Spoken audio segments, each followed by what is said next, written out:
ನಮಸ್ಕಾರ ಸ್ನೇಹಿತರೆ. ನಾಳೆನೆ ಎಷ್ಟೋ ಪವಿತ್ರವಾದ ದಶಪಾಪಹರ ದಶಮಿ. ಗಂಗಾದೇವಿ ಭೂಮಿಗೆ ಬಂದಂತ ಪರಮ ಪವಿತ್ರವಾದ ದಿನ. ಇಂಥ ಪವಿತ್ರವಾದ ದಿನದಂದು ಈ ಒಂದು ಶ್ಲೋಕ ಓದಿದರು ಅಥವಾ ಕೇಳಿದರೂ ಪೂರ್ವಜನ್ಮದ ಪಾಪಗಳೆಲ್ಲವೂ ನಾಶವಾಗುತ್ತದೆ. ಆರ್ಥಿಕ ಸಮಸ್ಯೆ, ದರಿದ್ರ, ಕಷ್ಟ, ನೋವು, ಬಾಧೆ ಎಲ್ಲವೂ ಹೋಗಿ ಅಷ್ಟೈಶ್ವರ್ಯ ಪ್ರಾಪ್ತಿಯಾಗುತ್ತದೆ. ಹಾಗಾಗಿ ಆಲಸ್ಯ ಮಾಡದೆ ಆ ಶ್ಲೋಕ ಯಾವುದು ಅಂತ ಈ ವಿಡಿಯೋದಲ್ಲಿ ನಾವು ತಿಳಿದುಕೊಳ್ಳೋಣ. ಆದರೆ ಅದಕ್ಕೂ ಮುಂಚೆ ನೀವಿನ್ನೂ ನಮ್ಮ ಚಾನೆಲ್ ಅನ್ನು ಸಬ್ಸ್ಕ್ರೈಬ್ ಮಾಡ್ಕೊಂಡಿಲ್ಲ ಅಂದ್ರೆ ಖಂಡಿತ ಈಗಲೇ ಸಬ್ಸ್ಕ್ರೈಬ್ ಮಾಡ್ಕೊಳ್ಳಿ. ಹಾಗೆ ಈ ವಿಡಿಯೋ ಇಷ್ಟ ಆದ್ರೆ ಮರಿದೇ ಒಂದು ಲೈಕ್ ಕೊಡಿ. ಜ್ಯೇಷ್ಠ ಮಾಸದ ಶುಕ್ಲ ಪಕ್ಷ ದಶಮಿಯನ್ನು ದಶಪಾಪಹರ ದಶಮಿ ಎಂದು ಕರೆಯುತ್ತಾರೆ. ಗಂಗಾದೇವಿ ಭೂಲೋಕಕ್ಕೆ ಬಂದಿದ್ದು ಇದೇ ದಿನದಂದು ಎಂದು ಸ್ಮೃತಿ ಕೌಸ್ತುಭಹರ ಗ್ರಂಥ ಹೇಳುತ್ತದೆ. ಈ ದಿನದಂದು ಹಸ್ತ ನಕ್ಷತ್ರದ ಸಮಯದಲ್ಲಿ ಭಗೀರಥ ಮಹಾಮುನಿಯ ತಪಸ್ಸು ಫಲಿಸಿ ಶಿವನ ಜಟಾಜೂಟದಿಂದ ಗಂಗಾದೇವಿ ಭೂಮಿಗೆ ಬಂದಳು. ಗಂಗಾ ನದಿಗೆ ಹತ್ತಿರ ಇಲ್ಲದವರು ನಿಮಗೆ ಹತ್ತಿರವಿರುವಂತ ಯಾವುದಾದರೂ ನದಿ, ಕೆರೆ ಅಥವಾ ಬಾವಿಗೆ ಹೋಗಿ ಸ್ನಾನ ಮಾಡಬೇಕು. ದಶಪಾಪಹರ ದಶಮಿ ವ್ರತ ಮಾಡುವ ವಿಧಾನ ಸ್ಕಂದ ಪುರಾಣದಲ್ಲಿ ವಿವರಿಸಿದ್ದಾರೆ. ಈ ದಿನಕ್ಕೆ 10 ಪಾಪಗಳನ್ನು ನಿವಾರಿಸುವ ಶಕ್ತಿ ಇದೆ ಎಂದು ಹೇಳುತ್ತಾರೆ. ಜಂತು ನಾಂ ನರಜನ್ಮ ದುರ್ಲಭಂ ಎಂದು ಆದಿಶಂಕರಾಚಾರ್ಯರು ಹೇಳಿದ್ದಾರೆ. ಇದರ ಅರ್ಥ, ಇಷ್ಟೊಂದು ಪವಿತ್ರವಾದ ಮನುಷ್ಯನ ಜನ್ಮ ಪಡೆದುಕೊಂಡ ಮನುಷ್ಯರು ದೇವರನ್ನು ತಲುಪುವ ಮಾರ್ಗ ಬಿಟ್ಟು ಅದರ ವಿರುದ್ಧವಾದ ಮಾರ್ಗದಲ್ಲಿ ಪ್ರಯಾಣಿಸುತ್ತಿದ್ದಾರೆ ಎಂದು. ಕಲಿಯುಗ ಧರ್ಮವನ್ನು ಅನುಸರಿಸಿ ಲೆಕ್ಕಕ್ಕೂ ಮೀರಿದಷ್ಟು ಪಾಪಗಳನ್ನು ಮಾಡುತ್ತಾ ಬ್ರಹ್ಮಾಂಡದಿಂದ ದೂರಾಗುತ್ತಿದ್ದಾರೆ. ಲೋಕದಲ್ಲಿ ತಿಳಿಯದೆ ಪಾಪಗಳು ಮಾಡುವುದು ಮನುಷ್ಯನ ಸಹಜ ಗುಣ. ಆದರೆ ನಾವು ಮಾಡುತ್ತಿರುವುದು ಪಾಪ ಎಂದು ತಿಳಿದುಕೊಂಡು ಅದರಿಂದ ಅಶುಭ ಫಲ ಬರುತ್ತದೆ ಎಂದು ಗ್ರಹಿಸಿ ಅದನ್ನು ನಿವಾರಿಸಿಕೊಳ್ಳುವುದು ಒಳ್ಳೆಯ ಪ್ರಯತ್ನವಾಗುತ್ತದೆ.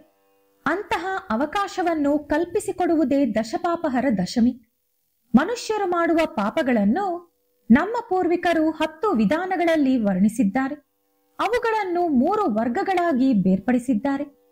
ಆ 10 ರೀತಿಯಾದ ಪಾಪಗಳು ಯಾವುದು ಅಂದರೆ, ಗರ್ವದಿಂದ ಮಾತನಾಡುವುದು, ಸುಳ್ಳು ಹೇಳುವುದು, ಅಸಂಬದ್ಧ ಮಾತುಗಳನ್ನು ಆಡುವುದು, ಸಮಾಜ ಕೇಳಿಸಿಕೊಳ್ಳಲಾಗದಂತ ಮಾತುಗಳನ್ನು ಆಡುವುದು. ಈ 4 ರೀತಿಯಾದ ಪಾಪಗಳು 1ನೇ ವರ್ಗಕ್ಕೆ ಸೇರುತ್ತದೆ. ಇದು ಬಾಯಿಂದ ಮಾಡುವಂತ ಪಾಪಗಳು. ಇನ್ನು ತನ್ನದಲ್ಲದ ಹಣ, ಆಸ್ತಿ, ವಸ್ತುಗಳ ಮೇಲೆ ವ್ಯಾಮೋಹ ಪಡುವುದು, ಬೇರೆಯವರಿಗೆ ಕಷ್ಟ ಕೊಡುವಂತ ಕೆಲಸ ಮಾಡುವುದು, ಬೇರೆಯವರಿಗೆ ಕೆಟ್ಟದ್ದು ಮಾಡಬೇಕು ಅಂದುಕೊಳ್ಳುವುದು.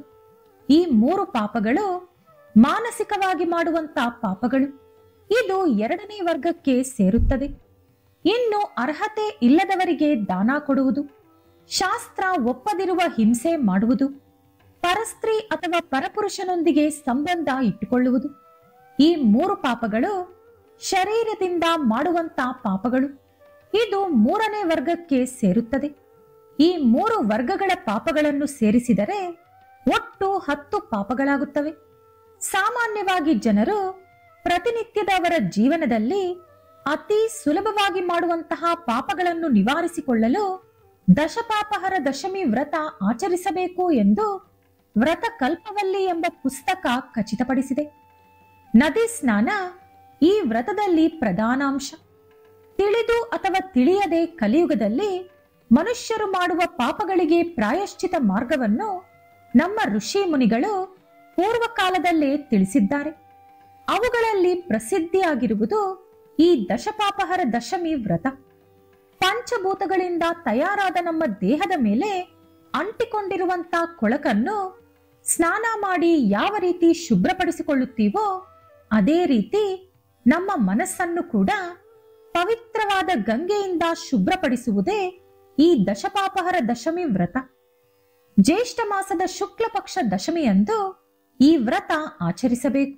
ಜ್ಯೇಷ್ಠ ಶುದ್ಧ ದಶಮಿಯಂದು ಯಾವ ನದಿಯಲ್ಲಿ ಸ್ನಾನ ಮಾಡಿದರೂ ವಿಶೇಷವಾದ ಫಲ ಇರುತ್ತದೆ. ಮುಖ್ಯವಾಗಿ ಗಂಗಾ ನದಿಯೊಳಗೆ ಸ್ನಾನ ಮಾಡಿದರೆ ತುಂಬಾನೇ ವಿಶೇಷ ಫಲ ಸಿಗುತ್ತದೆ. ಕಾಶಿಯಲ್ಲಿರುವ ದಶಾಶ್ವಮೇಧ್ ಘಾಟ್ ಇದಕ್ಕೆ ಪ್ರಸಿದ್ಧಿ. ಈ ದಿನ ಮಾಡುವಂತ ಗಂಗಾ ಸ್ನಾನ ಪಾಪಗಳನ್ನು ನಿವಾರಿಸುತ್ತದೆ.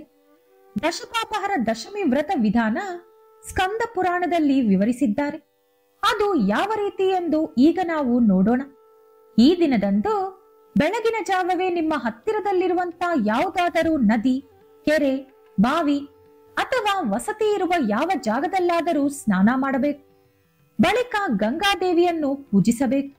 ವಿಗ್ರಹದಲ್ಲಾಗಲಿ ಅಥವಾ ಕಲಶದಲ್ಲಾಗಲಿ ಗಂಗಾದೇವಿಯನ್ನು ಆವಾಹನೆ ಮಾಡಿ ಪೂಜಿಸಬೇಕು. ಬಿಳಿ ವಸ್ತ್ರಗಳನ್ನು ದೇವಿಗೆ ಸಮರ್ಪಿಸಿ ಗಂಗಾ ಸ್ತೋತ್ರವನ್ನು ಓದಬೇಕು. ಅದರ ನಂತರ ಮಹಾವಿಷ್ಣು ಅಥವಾ ಪರಮೇಶ್ವರನನ್ನು ಪೂಜಿಸಬೇಕು. ಈ ದಿನದಂದು ನದಿ ಸ್ನಾನ ಮಾಡಿ ದಾನ ಧರ್ಮಗಳು ಮಾಡಿದರೆ ಪಾಪಗಳೆಲ್ಲವೂ ಹರಹರ ಎಂದು ಹೊರಟು ಹೋಗುತ್ತದೆ ಎಂದು ನಮ್ಮ ಪುರಾಣಗಳು ಹೇಳುತ್ತಿದೆ. ಈ ದಿನವೇ ಗಂಗಾ ಮಾತೆ ಭೂಲೋಕಕ್ಕೆ ಬಂದಿರುವುದು. ಈ ದಿನ ಗಂಗಾ ನದಿಯೊಳಗೆ ಸ್ನಾನ ಮಾಡಿ ಗಂಗಾದೇವಿಯನ್ನು ಪೂಜಿಸಿದರೆ ನಾನು ಮೇಲೆ ಹೇಳಿದಂತಹ 10 ರೀತಿಯಾದ ಪಾಪಗಳು ನಿವಾರಣೆಯಾಗುತ್ತದೆ. ದಶಪಾಪಹರ ದಶಮಿ ಅಂದರೆ 10 ರೀತಿಯಾದ ಪಾಪಗಳು ಹರಹರ ಎಂದು ದಶಮಿಯ ದಿನ ಹೊರಟು ಹೋಗುತ್ತದೆ ಎಂದು ಅರ್ಥ. ಈ ದಿನ ತುಂಬಾನೇ ಪವಿತ್ರವಾದದ್ದು. ಹಾಗಾಗಿ ಆದಷ್ಟು ಬೆಳಗಿನ ಜಾವವೇ ಎದ್ದು ಸ್ನಾನ ಮಾಡಬೇಕು. ಸ್ನಾನ ಮಾಡುವಾಗ ಈ ಶ್ಲೋಕವನ್ನು ಓದಬೇಕು. ಗಂಗೆ ಚ ಯಮುನೆ ಚೈವ ಗೋದಾವರಿ ಸರಸ್ವತಿ ನರ್ಮದೆ ಸಿಂಧು ಕಾವೇರಿ ಜಲೇಸ್ಮಿನ್ ಸನ್ನಿಧಿಂ ಕುರು. ಈ ಶ್ಲೋಕದಲ್ಲಿರುವಂತಹ 7 ಪವಿತ್ರ ನದಿಗಳಾದ ಗಂಗಾ, ಯಮುನಾ, ಗೋದಾವರಿ, ಸರಸ್ವತಿ, ನರ್ಮದಾ, ಸಿಂಧು ಮತ್ತು ಕಾವೇರಿ. ಈ ನದಿಗಳಲ್ಲಿ ಸ್ನಾನ ಮಾಡಿದರಂತೂ ಹೇಳಲಾರದಷ್ಟು ಪುಣ್ಯ ಬರುತ್ತದೆ. ಒಂದು ವೇಳೆ ನದಿ ಸ್ನಾನ ಮಾಡಲು ಅವಕಾಶ ಇಲ್ಲದವರು ಮನೆಯಲ್ಲೇ ಸ್ನಾನ ಮಾಡುವ ನೀರಿನಲ್ಲಿ ಸ್ವಲ್ಪ ಗಂಗಾಜಲ ಅಥವಾ ಗೋಮೂತ್ರ ಬೆರೆಸಿ 3 ಸಲ ನಾನು ಮೇಲೆ ಹೇಳಿದಂತ ಶ್ಲೋಕವನ್ನು ಹೇಳಿ ಸ್ನಾನ ಮಾಡಬೇಕು. ಅದರ ನಂತರ ನೀವು ಗಂಗಾದೇವಿಯನ್ನು ಕಲಶ ಅಥವಾ ವಿಗ್ರಹದಲ್ಲಿ ಆವಾಹನೆ ಮಾಡಿದ ಮೇಲೆ ಈ ಶ್ಲೋಕವನ್ನು ಓದಬೇಕು. ಈ ಶ್ಲೋಕ ಓದಿದರೆ ನಾವು ಮಾಡಿರುವಂತಹ 10 ರೀತಿಯಾದ ಪಾಪಗಳು ಮತ್ತು ಪೂರ್ವಜನ್ಮದ ಪಾಪಗಳೆಲ್ಲ ಕೂಡ ನಿವಾರಣೆಯಾಗುತ್ತದೆ. ಆ ಶ್ಲೋಕ ಯಾವುದು ಅಂತ ಈಗ ನೋಡೋಣ. ನಮೋ ಭಗವತ್ಯೇ ದಶಪಾಪ ಹರಾಯೇ ಗಂಗಾಯೇ ನಾರಾಯಣ್ಯೇ ಅಮೃತಾಯೇ ವಿಶ್ವರೂಪಿಣ್ಯೇ ನಂದಿನ್ಯೇ ತೇ ನಮೋ ನಮಃ. ಓಂ ನಮಃ ಶಿವಾಯೇ ನಾರಾಯಣ್ಯೇ ದಶಪಾಪ ಹರಾಯೇ ಗಂಗಾಯೇ ನಮೋ ನಮಃ. ಈ ಶ್ಲೋಕ 3 ಸಲ ಓದಿದ ಮೇಲೆ 1 ಸಲ ಗಂಗಾ ಸ್ತೋತ್ರ ಓದಿದರೆ ಸರಿ ಹೋಗುತ್ತದೆ.